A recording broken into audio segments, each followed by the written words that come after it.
Village Média sur Europe 1, le journal du village. Je dis ça pour ma maman et ceux qui ne parlent pas le jargon TPMP, c'est touche pas à mon poste.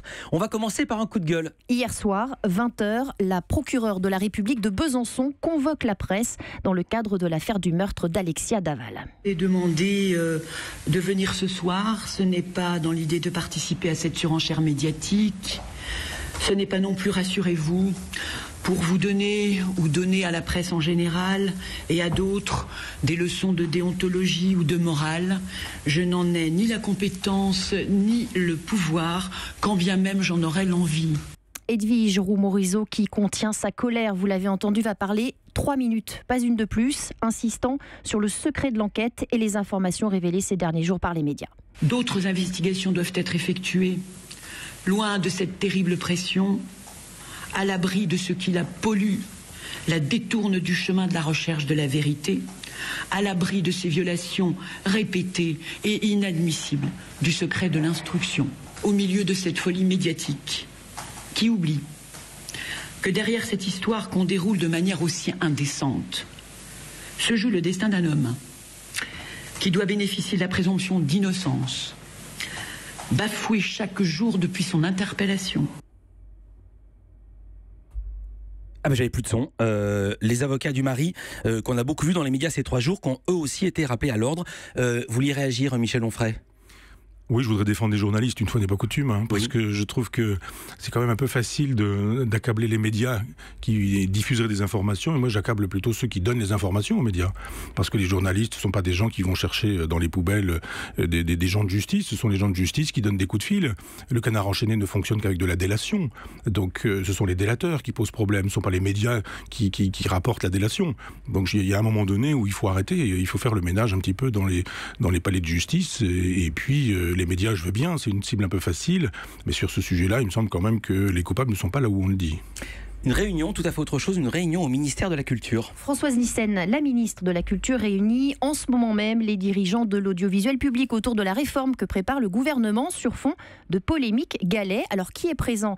Philippe, France Télévisions, Arte, France Média Monde, TV5 Monde et l'INA, mais quid de Radio France, dont le président Mathieu Gallet a été révoqué mercredi. Silence Radio, on ne sait pas qui représente la radio publique ce matin.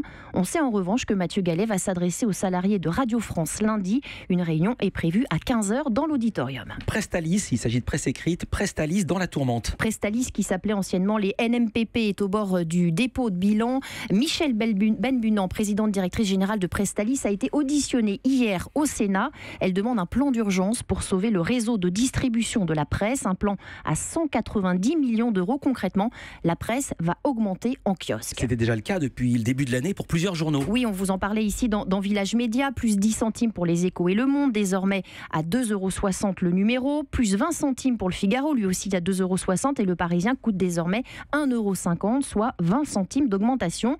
Des augmentations qui accentuent encore plus la différence avec les abonnements et qui vont sans doute démotiver les lecteurs pour la vente au numéro. Et maintenant un record. Un record pour le site d'europe1.fr qui a battu son record de visites, 26 400 000, soit 1 million de plus que le précédent record. Merci à tous pour votre fidélité. Et puis un autre record, c'est le chiffre du jour. 5 millions de dollars, c'est le prix d'un spot de publicité pendant le Super Bowl. 5 millions les 30 secondes.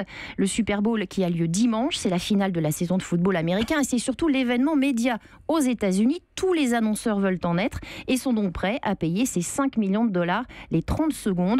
Pour vous donner un ordre de comparaison, Philippe, pendant les Oscars, un spot de pub coûte seulement 1 900 000 $. C'est cadeau. Les amours sans texte. Sans texte, mais avec Bruno Guillon, l'animateur qui a présenté hier jeudi son premier numéro des amours sur France 2. Bonjour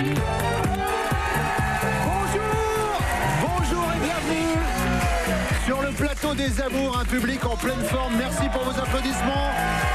Des applaudissements que je veux dédier ce matin à mon camarade Tex, que j'embrasse, et des applaudissements nombreux que vous pouvez donner pour Mélanie et Thomas, qui nous viennent de Blois, dans le Loir-et-Cher.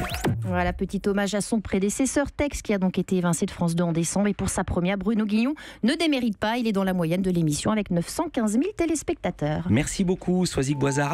Europe 1.